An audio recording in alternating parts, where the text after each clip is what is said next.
তো লঙ্কা দিইনি, তাই জন্য আমি আলাদা করে লঙ্কা বাটা দিচ্ছি।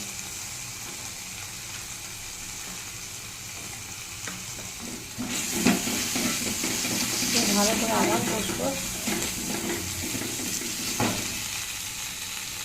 ভালো করে কষে তেল ছেড়ে দিয়েছে। এই অবস্থায় আমি আলু দিয়ে সেদ্ধ করা থেকে ভাপানো সেটা দিয়ে দিচ্ছি,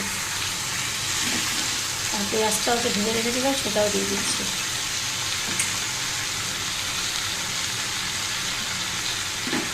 দিয়ে ভালো করে সব মিশিয়ে নেব। দেখুন সব মিশিয়ে নিয়েছি। আমি কিন্তু কোনো রকম জল ব্যবহার করিনি এই রান্নায়। একটু চিনি দিচ্ছি।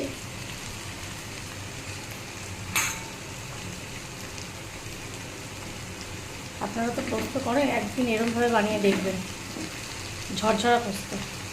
দেখুন আমি কষিয়ে কষিয়ে একদম মাখা মাখা করে নিয়েছি পোস্তটাকে, আর ঝরঝরাও।